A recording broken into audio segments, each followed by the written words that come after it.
جو کچھ تم مال میں سے خرچ کرو گے پورا پورا اللہ تمہیں واپس دے گا، ذرہ برابر بھی کمی نہیں کرے گا۔ وَأَنْتُمْ لَا تُظْلَمُونَ، تم پر ظلم نہیں کیا جائے گا، کمی نہیں کرے گا، تم غیر مسلموں کو بھی دو۔ لیکن اس میں یہ بات یاد رکھنے کی ہے اور ذہن میں بٹھانے کی ہے کہ کوئی انسان ہے، غیر مسلم ہے، ضرورت مند ہے، بیمار ہے، فقیر ہے، محتاج ہے، اس کی ضرورت پوری کر رہے ہیں، آپ کر لیجئے۔ یا کوئی یتیم خانہ ہے، غیر مسلموں کا ہے، اس میں غیر مسلم پالے جاتے ہیں، ان کی پرورش کی جاتی ہے، وہ لوگ آگے کہ یتیم خانے کے لیے کچھ پیسے دے دیے اور آپ نے اس کو پیسے دے دیے، کوئی حرج نہیں ہے۔ کسی انسان کی، کسی یتیم خانے کی جس میں غیر مسلم پرورش پا رہے ہو، ان کی مدد کر سکتے ہیں۔ لیکن کسی کو خوش کرنے کے لیے، کسی کو خوش کرنے کے لیے آپ اس کو رقم دے رہے ہیں اور وہ ایسی چیزوں میں دے رہے ہیں جو کفر کی ہے، شرک کی ہے، تو پھر وہاں ایک پائی بھی خرچ کرنے کی اجازت نہیں۔ مندر بن رہا ہے، اعلان ہوا، اس میں کون کتنا دے گا، اب مسلمان بھی اس میں لکھا رہے ہیں 1,00,000 روپے ہماری طرف سے۔ یا مشرکوں کے تہوار ہیں اور ان تہواروں میں آپ پیسے دے رہے ہیں، یہاں ایک پائی کی بھی گنجائش نہیں ہے۔ شرک اور کفر کے معاملات میں ایک پائی کی بھی گنجائش نہیں ہے، جائز نہیں ہے، حلال نہیں ہے آپ کے لیے وہاں دینا۔ ہاں کوئی غیر مسلم ضرورت مند ہے، چاہے وہ اکیلا ہو، چاہے وہ پوری ٹیم ہو یتیموں کی، آپ وہاں دل کھول کے دیجئے، اسلام منع نہیں کرتا ہے۔ اخرجنا لکم من الارض ولا تيمموا الخبيث منه تنفقون ولستم بآخذيه إلا أن تغمضوا فيه واعلموا أن الله غني حميد۔ آج کے درس کا آغاز ہم اللہ کے فضل و کرم سے سورہ بقرہ کی آیت نمبر 267 سے کر رہے ہیں۔ ان آیات میں اللہ تعالیٰ نے خرچ کرنے کے آداب اور طریقے بتائے ہیں۔ پچھلے درس میں ہم خرچ کرنے کی فضیلت، اللہ کی راہ میں صدقہ خیرات کرنے کا کیا اجر و ثواب ہے وہ پڑھ چکے۔ اللہ تعالیٰ نے فرمایا، اے ایمان والو، خرچ کرو ان پاکیزہ چیزوں میں سے جو تم کماتے ہو، اور جو کچھ ہم تمہارے لیے زمین میں سے نکالتے ہیں۔ انسان جو چیزیں کماتا ہے، تجارت، کاروبار کے ذریعے سے، ملازمت کے ذریعے سے، اور دوسری محنت دوڑ دھوپ کر کے، اسی طرح جو چیزیں اسے ہدیے کے طور پر ملتی ہے، کبھی وراثت میں مل جاتی ہے، کبھی کسی اور شکل میں کسی نے وصیت کر دی مرتے وقت، میرے مال میں سے اتنا فلاں کو دے دیا جائے، وصیت کے طور پر مال مل جاتا ہے، وہ سب ما کسب تم میں شامل ہوگا۔ تو جو کچھ تم نے کمایا اس میں سے خرچ کرو، پاکیزہ چیزیں، طیبات۔ طیبات میں یہ چیز بھی شامل ہے کہ آپ جو کچھ اللہ کی راہ میں خیرات کر رہے ہیں، صدقہ دے رہے ہیں، خرچ کر رہے ہیں، وہ حلال ہو، حرام کمائی نہ ہو، رشوت کے ذریعے سے کمایا ہوا مال نہ ہو، کسی کا ہڑپ کر کے، ڈاکہ ڈال کر، چوری کر کے کمایا ہوا مال نہ ہو، یا حرام طریقے سے کمائی ہوئی دولت اور چیز نہ ہو۔ ایسے مال کے سلسلے میں شریعت کا حکم یہ ہے کہ اگر اس کا مالک معلوم ہے تو اس کو واپس لوٹا دیا جائے، رشوت لیے اور پتہ کس سے لیے واپس لوٹا دیا جائے۔ اور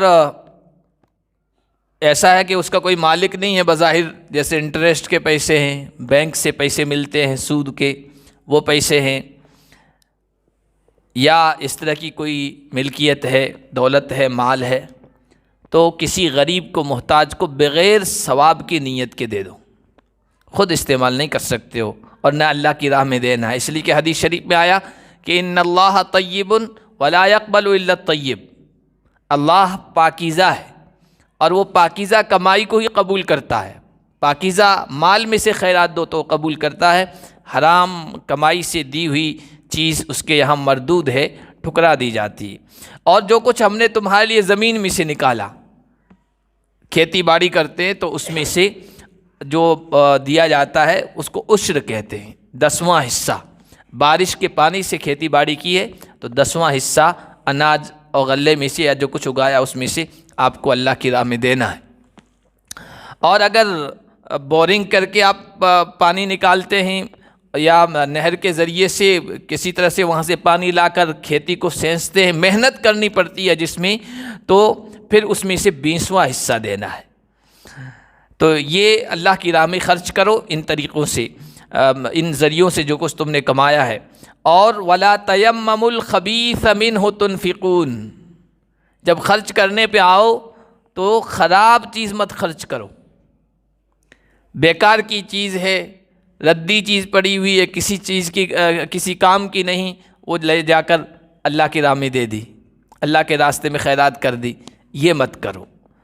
لستم بآخذی، اگر اس طرح کی ردی چیز کوئی لا کر تمہیں دے دے تو تمہاری پیشانی پر بل پڑ جائے، یہ کیسی گھٹیا چیز دے دی، تم خود اس کو پسند نہیں کرتے ہو، ایسی چیز اللہ کی راہ میں دینا پسند مت کرو۔ الا ان تغمضوا فی، ہاں یہ کہ چشم پوشی کر لو، کسی نے لا کر ایسی گھٹیا چیز آپ کو دے دی ہے، آپ نے آنکھیں بند کر کے دل پر پتھر رکھ کر لے لی کہ چلو لے لیتے شرما شرمی میں، تو ایسی چیزیں تم اللہ کی راہ میں دینا پسند نہ کرو، مت دو۔ اللہ کی راہ میں دو تو اچھی چیز دو، عمدہ چیز دو۔ اگر کوئی غریب ہے، کوئی محتاج ہے بیچارہ، وہ اپنی وسعت و گنجائش کے اعتبار سے کوئی چیز لا کر آپ کو دے رہا ہے، اس کی گنجائش ہی ایسی ہے، اس کی تو استھتی ایسی ہے اور وہ محبت کے ساتھ لا کر دے رہا ہے، تو پھر اس کو قبول کرنے میں کوئی حرج نہیں ہونا چاہیے، کیونکہ اس کی گنجائش ہی ایسی ہے۔ اب وہ 2 روپے کی بھی چیز لا کے دے رہا ہے، 5 روپے کی بھی چیز لا کے دے رہا ہے، تو اس کو معمولی نہیں سمجھنا چاہیے، اس کو تو قبول کر لینا چاہیے، کیونکہ اللہ نے اس کو جیسا دیا ہے، جیسی گنجائش دی ہے، اس اعتبار سے وہ آپ کو دے رہا ہے اور وہ خرچ کر رہا ہے، وہ اس کے نزدیک بہترین چیز ہے، قیمتی چیز ہے۔ ہارون رشید بڑا بادشاہ گزرا ہے، اس کے زمانے میں ایک عجیب و غریب واقعہ پیش آیا۔ بادشاہ جو مسلمان گزرے ہیں تو عیش و عشرت میں بھی انہوں نے زندگی گزاری ہے، انسان ہونے کے اعتبار سے خامیاں بھی تھی لیکن خوبیاں بھی ان میں بہت تھیں۔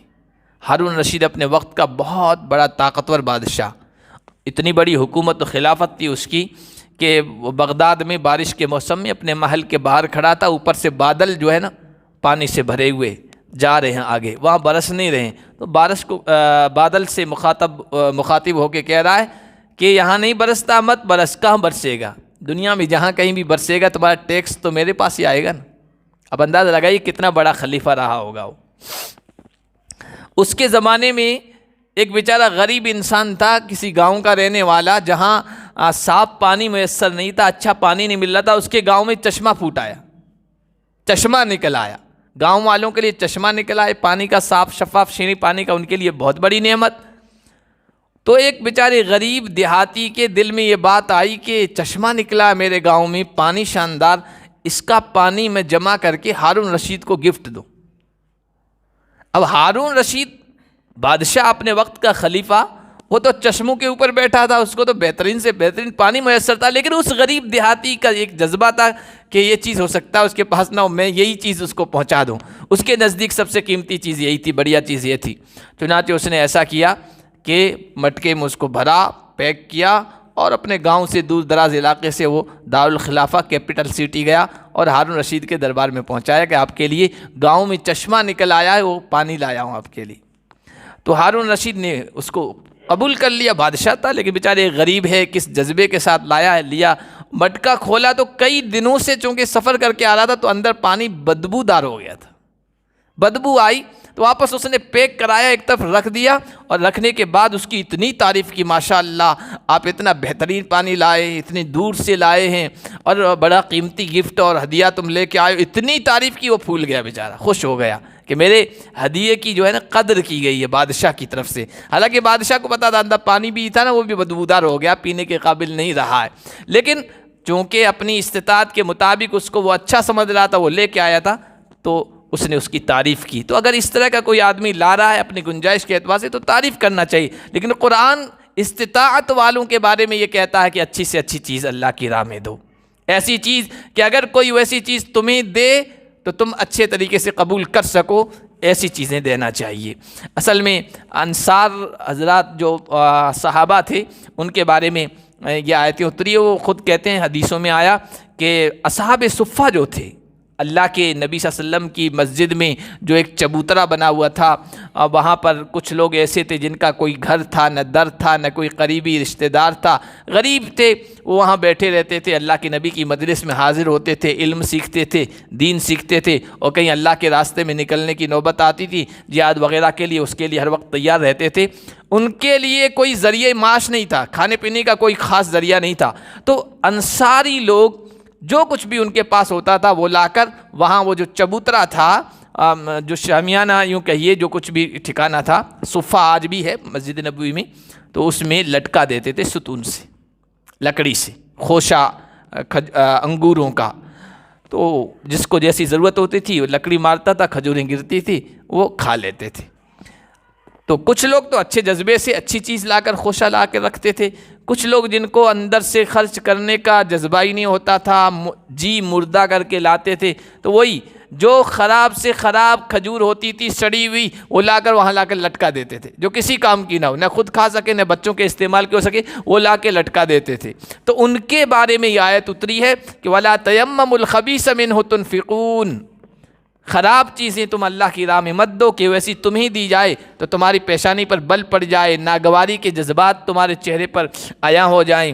وَاعْلَمُوا، اور جان لو، ان اللہ غنی حمید، اللہ بے نیاز ہے، ایسی گھٹیا چیزوں کو اللہ کی تمہاری ضرورت نہیں ہے، اور وہ اچھی صفات والا ہے، خوبیوں والا ہے، خوبی والی چیز اس کو دو، پسند والی چیز دو، اچھی سے اچھی چیز دو۔ اور الشیطان یعدکم الفقر ویأمرکم بالفحشاء، شیطان تم سے فقر و فاقے کا وعدہ کرتا ہے اور تمہیں حکم دیتا ہے بخل کا، بے حیائی کا۔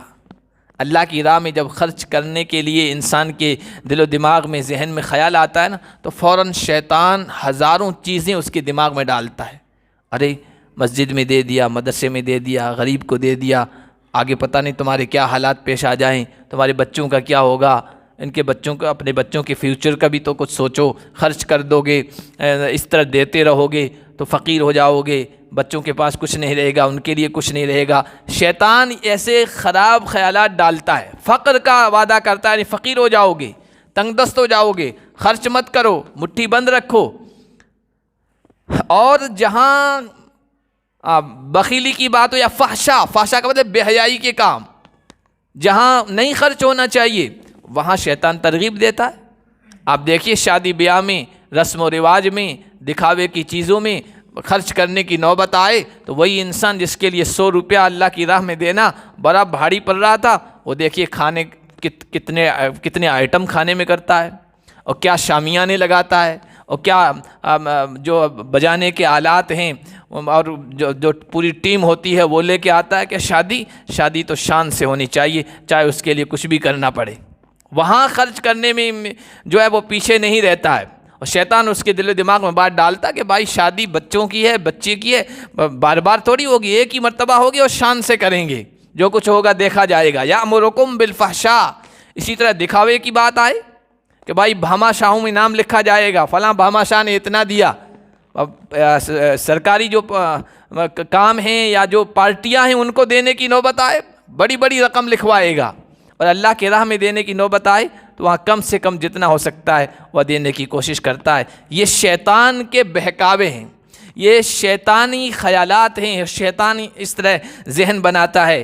واللہ یعدکم، اور دیکھو شیطان تو کہتا ہے فقر میں، فاقے میں مبتلا ہو جاؤ گے، خرچ کرو گے، اور بے حیائی کے، برائی کے کاموں میں خرچ کرنے کی ترغیب دیتا ہے۔ اللہ تم سے مغفرت کا وعدہ کرتا ہے، اللہ کی راہ میں دو گے، اللہ کی طرف سے مغفرت و بخشش کے فیصلے ہوں گے۔ وفضلا، اللہ کی طرف سے مہربانی ہوگی، رحمت برسے گی، برکت کے فیصلے ہوں گے، اور جو کچھ خرچ کرو گے اللہ مزید دے گا۔ فضل کے معنی آتے زائد، اللہ اور دے گا، مہربانی فرمائے گا، اور اتنا دے گا کہ تم سوچ بھی نہیں سکتے۔ واللہ واسع علیم، اللہ بڑی وسعتوں والا ہے، گنجائشوں والا ہے، اس کے خزانوں میں کوئی کمی نہیں، وہ ایک کا ڈبل دے گا، تگنا دے گا، چگنا دے گا، بلکہ پیچھے ہم پڑھ چکے ہیں کہ 700 گنا دے گا، اور اگر اخلاص زیادہ ہے تو پھر 700 گنا کی بھی کوئی حد نہیں، اتنا دے گا تو تم تصور بھی نہیں کر سکتے، سوچ بھی نہیں سکتے، اور اللہ جاننے والا بھی ہے۔ یؤتی الحکمت من یشاء، اللہ حکمت عطا کرتا ہے جسے چاہتا ہے۔ حکمت کسے کہتے ہیں؟ حکمت کہتے ہیں دانش مندی کو، سمجھداری کو، دین کے فہم کو، دین کی سمجھ، آخرت کی سمجھ۔ انسان ہر چیز کے بارے میں آخرت کو سامنے رکھ کر سوچے، دین کو سامنے رکھ کر سوچے، اس کو کہتے ہیں حکمت۔ اللہ حکمت جسے دیتا ہے، دانش مندی عطا فرماتا ہے جسے چاہتا ہے، اور وَمَن يُؤْتَ الْحِكْمَةَ، جسے دین کی سمجھ مل گئی، فقد اوتی خیرا کثیرا، اسے بہت بڑی بھلائی دے دی گئی۔ جسے دین کی سمجھ آ گئی، آخرت کی عقل سے اور آخرت کی نگاہ سے دیکھتا ہے، تو پھر وہ اللہ کی راہ میں بھی خوب دیتا ہے، پھر وہ ڈرتا نہیں ہے فقر و فاقے سے، کمی سے اور قلت کے اندیشے سے، وہ اللہ کی راہ میں خوب دیتا ہے، اور اللہ پھر اپنی برکت کے فیصلے کرتا ہے اور برکت کے دروازے کھولتا ہے۔ جس کو دانش مندی دین کی سمجھ دی گئی، سمجھو اس کو بہت بڑی دولت دے دی گئی ہے۔ وما یذکر الا اولو الالباب، لیکن نصیحت عقل مند لوگ ہی حاصل کرتے ہیں۔ عقل مند دنیا جو دنیا میں بڑا فیمس ہے، دنیا کے اعتبار سے بڑی کمائی کر رہا ہے، اور طرح طرح کے طریقے اس کے عقل میں آتے ہیں کمائی کے، دنیا کے حاصل کرنے کے، اس کو قرآن عقل مند نہیں کہتا ہے۔ قرآن عقل مند اسے کہتا ہے جو آخرت کے اعتبار سے سوچتا ہے، اور ایسے عقل مند لوگ بہت کم ہیں، اور جو ہیں وہ ان چیزوں سے نصیحت حاصل کرتے ہیں۔ وما انفقتم من نفقۃ او نذرتم من نذر فإن اللہ یعلمہ، جو کچھ تم اللہ کی راہ میں خیرات کرو گے، صدقہ دو گے، خرچ کرو گے، یا جو کچھ تم نذر مانو گے، تو بے شک اللہ جانتا ہے۔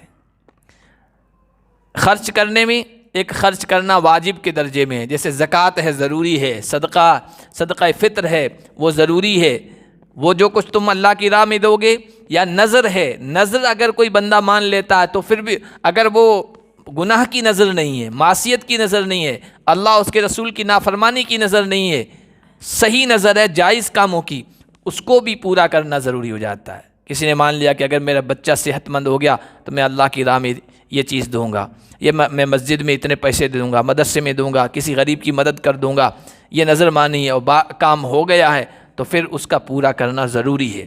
جو کچھ تم نظر مانو تو فإن اللہ یعلمہ، اللہ اچھی طریقے سے جانتا ہے۔ وما للظالمین من انصار، ظالموں کا کوئی مددگار نہیں ہوگا۔ نظر کر کے نظر پوری نہیں کی، منت مانی تھی اور جس چیز کی منت مانی تھی وہ پوری نہیں کی، اور کسی کا حق ہڑپ کر لیا یا شرک کر لیا، یہ سب ظلم میں آتا ہے۔ شرک بھی ظلم میں سے، کسی کا حق چاہے وہ حق اللہ کا ہو چاہے وہ بندوں کا حق ہو، اس میں کوتاہی کر دی، یہ بھی ظلم ہے، اور جو کوئی ایسے ظلم میں مبتلا ہوگا کل قیامت کے دن اللہ کے دربار میں پکڑا جائے گا، کوئی اس کا مددگار سامنے نہیں آئے گا۔ ان تبدوا الصدقات فنعما ہی وان تخفوها وتؤتوها الفقراء فهو خیر لکم، اگر تم خیرات کو ظاہر کر کے دو تو بہت اچھی چیز ہے، اور اگر تم اسے چھپا کر دو، فقیروں کو دو، یہ بھی بہتر ہے۔ اللہ کی راہ میں کس طرح دینا چاہیے؟ سب کے سامنے دینا چاہیے یا چھپ کے دینا چاہیے؟ یہ حالات اور سچویشن پر موقوف ہے۔ حالات کس طرح کے ہیں؟ دونوں طریقے کی گنجائش۔ اگر یہ بات ہے کہ اگر ہم اور آپ کسی کو سب کے سامنے دیں گے تو دوسروں کو ترغیب ہوگی، دوسروں کو بھی خرچ کرنے کا شوق پیدا ہوگا کہ فلاں بندہ بھی دے رہا تو میں بھی دوں، دوسروں کو کے شوق کو بیدار کرنے کے لیے سب کے سامنے دے رہے ہیں تو یہ بھی دے سکتے ہیں اور اچھا ہے، اور چھپ کے کسی کو دے دیں تو یہ بھی بہتر ہے۔ حالات کس طرح کے ہیں اس اعتبار سے کرنا چاہیے۔ اگر آپ کو ایسا لگتا ہے کہ ایک غریب محتاج ضرورت مند آیا ہے اور وہ اعلان کر رہا ہے اپنی مدد کا اور تعاون کا، اور آپ کے دل میں یہ ہے کہ میں دوں گا اور اچھا دوں گا، اور لوگ یہ سمجھیں گے کہ واقعی ضرورت مند ہے تبھی تو یہ زیادہ تعاون کر رہا ہے، مدد کر رہا ہے، تو آپ کی دیکھا دیکھی دوسرے بھی دیں گے، تو وہاں پر سب کے سامنے دینا چاہیے، کھل کے دینا چاہیے، اور چپکے سے دے دیں، کسی کو پتہ نہ چلے تو اور بہت اچھا ہے۔ اس کی تو حدیث میں ترغیب بھی آئی، بعض حدیثوں میں یہ آیا، اللہ کے نبی صلی اللہ علیہ وسلم نے فرمایا کہ صدقۃ السر تطفئ غضب الرب، چپکے سے جو صدقہ دیا جاتا ہے، خیرات کی جاتی ہے، وہ رب کے غضب و غصے کو ٹھنڈا کرتی ہے، اور رب کے غضب و غصہ کو ٹھنڈا کر دیا جائے تو اللہ کی رضا و خوشی حاصل ہوتی ہے، اور جس کو اللہ کی رضا و خوشی حاصل ہوگی اس کا بیڑا پار ہو گیا، وہ کامیاب ہو جائے گا۔ تو دونوں طریقے سے دے سکتے ہیں۔ علماء نے بہت اچھی اس کی تشریح کی ہے کہ اگر بیت المال میں دینا ہے، مسجد میں دینا ہے، مدرسے میں دینا ہے، کمیٹی کو دینا ہے، یتیم خانے کو دینا ہے، یا کوئی اس طرح کی چیز ہے جس میں اجتماعی کام ہوتے ہیں، تو آپ کھل کے دیجیے۔ اور اگر کسی ایک پرٹیکولر کسی ایک آدمی کو دینا ہے، کوئی غریب آ گیا، محتاج آ گیا، ضرورت مند آ گیا، اس کو دینا ہے تو چپکے سے دیجیے، کیونکہ اس میں عزت نفس کا مسئلہ، اس کی خودداری کا مسئلہ ہے۔ سب کے سامنے دیں گے، ہو سکتا ہے وہ ذلت محسوس کرے، وہ اپنے آپ کو چھوٹا محسوس کرے، کمی محسوس کرے، حقارت محسوس کرے، تو چپکے سے اس کا تعاون کر دو۔ اور اگر اجتماعی کام ہے تو وہاں کھل کے دے دو، کیونکہ وہاں کسی کی شرم کی بات نہیں ہے اور کوئی خودداری وغیرہ کا ایسا مسئلہ نہیں ہوتا ہے۔ وَيُكَفِّرُ عَنْكُم مِّن سَيِّئَاتِكُم، اور اللہ صدقہ خیرات کرنے سے تمہاری برائیوں کو بھی مٹا دے گا، گناہوں کو بھی مٹا دے گا۔ اجر و ثواب تو اللہ کی طرف سے ملے گا ہی، برکت کے فیصلے ہوں گے ہی، گناہ بھی معاف ہوں گے۔ گناہ اور بھی نیکیوں سے معاف ہو جاتے ہیں، نماز سے بھی گناہ معاف ہوتے ہیں، روزے سے بھی گناہ معاف ہوتے ہیں، کوئی بھی نیکی کر لو اس سے گناہ معاف ہوتے ہیں، لیکن صدقہ و خیرات میں خاص اثر ہے گناہوں کا کفارہ بننے کے لیے۔ اس لیے آپ دیکھیے، اپنے روزہ توڑ دیا، روزہ رکھ کے، تو اس کا کفارہ کیا ہے؟ اس کی کئی شکلیں بتائی، اس میں سے ہے کہ مسکینوں کو کھانا کھلانا ہے، کفارہ دینا، صدقہ خیرات، یہ اس میں آ گیا تو گناہوں کو مٹاتا ہے۔ کسی کو قتل کر دیا، اس میں بھی یہ کفارے کی شکل رکھی گئی ہے۔ زہار، کسی نے اپنی بیوی کو کہہ دیا تو میری بیٹی جیسی ہے، یا میری ماں جیسی ہے، یا میری بہن جیسی ہے، یہ مسئلہ بعض مرتبہ پیدا ہوتا ہے، عام طور پر ماں جیسی کہ تو میری ماں جیسی ہے، ایسا کہہ دیا تو پھر اس میں بھی کفارہ ہے، اس میں بھی صدقہ خیرات کرنا ہے۔ تو صدقہ خیرات میں خاص اثر ہے گناہوں کا کفارہ بننے کی، گناہوں کو مٹانے کی۔ اس لیے اللہ نے یہاں بھی فرمایا، جو کچھ تم صدقہ خیرات کرو گے، چپکے سے کرو یا کھلم کھلا، اللہ تمہارے گناہوں کو معاف کرے گا، اور جو کچھ تم کر رہے ہو اللہ اس سے باخبر ہے۔ اصل تو دل کا جذبہ ہے، تم کھلم کھلا دے رہے ہو، اگر اخلاص ہے، جذبہ صحیح ہے، نیت صحیح ہے، ٹھیک ہے، اللہ اس کو بھی قبول فرمائے گا، اور چپکے سے دے رہے ہو تو اور بھی بہتر ہے۔ لیس علیک ھداھم ولکن اللہ یہدی من یشاء۔ صدقہ خیرات کے سلسلے میں یہ بھی ضروری نہیں ہے کہ آپ مسلمانوں ہی کو دیں، محتاج ضرورت مند کوئی غیر مسلم آیا ہے تو آپ اس کو بھی دیں۔ اسلام نے اس سلسلے میں کوئی منع نہیں کیا ہے۔ ہاں، صدقہ خیرات کا مطلب ایک ہوتا ہے فرض و واجب، جیسے زکوٰۃ وغیرہ، وہ تو مسلمانوں پہ ہی لگے گی، لیکن ایسے ہی کسی کا آپ تعاون کرنا چاہیں، نفلی صدقہ دینا چاہیں، وہ آپ غیر مسلم کو بھی دے سکتے ہیں، اس کا تعاون کر سکتے ہیں، اس کی ضرورت کو پورا کر سکتے ہیں۔ انصار میں سے بہت سارے لوگ جب مسلمان ہو گئے تو انہوں نے اپنے ان رشتہ داروں کو جو غیر مسلم تھے، صدقہ خیرات کرنا، ان کا مالی تعاون کرنا، ان کی مدد کرنا چھوڑ دیا، اس سے بچتے تھے، تاکہ وہ دیکھیں کہ بھائی ہمیں ضرورت ہماری پوری نہیں ہو رہی ہے، تعاون نہیں مل رہا ہے، ہم مسلمان ہو جائیں، اس جذبے سے کہ وہ مسلمان ہو جائیں گے، نہیں دیں گے تو مسلمان ہو جائیں گے۔ تو اللہ تعالیٰ نے کہا کہ نہیں، لیس علیک ھداھم، ان کو ہدایت پر لانا یہ آپ کا کام نہیں۔ اللہ جسے چاہتا ہے ہدایت دیتا ہے، ان کو بھی دو، ان کی ضرورت، اگر ضرورت مند ہے تو ضرورت کو پورا کرو۔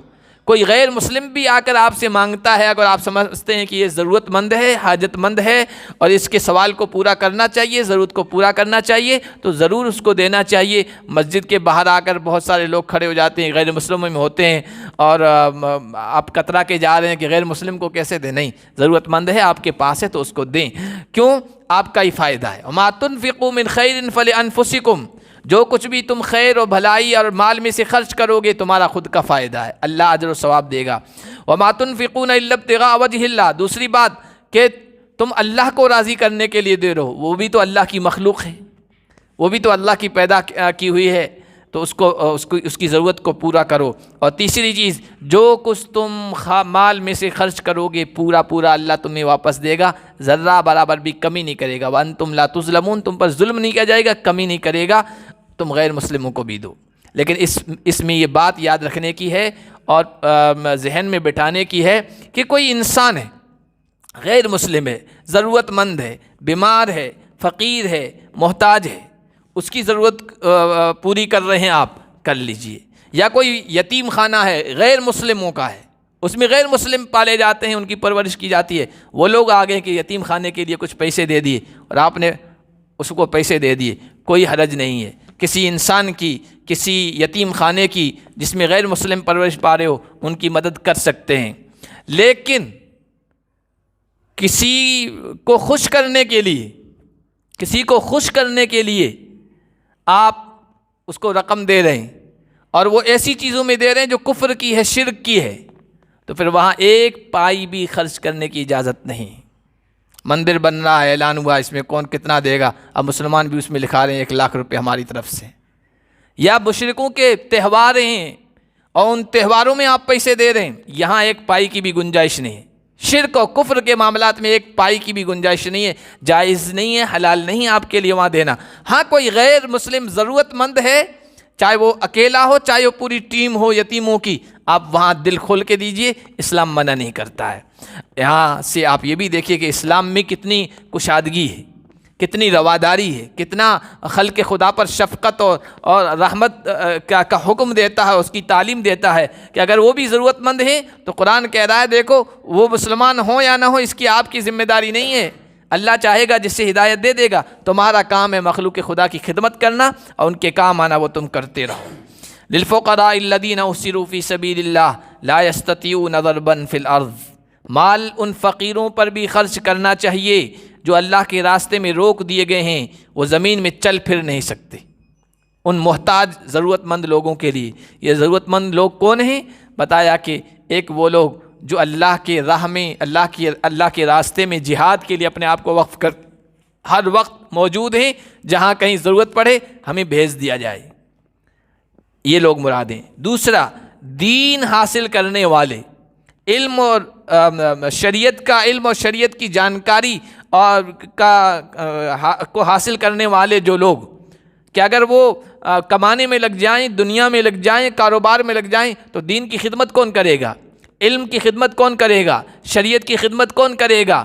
وہ لوگ دین حاصل کرنے کی وجہ سے دنیا سے دور ہیں، وہ لوگ مراد ہیں.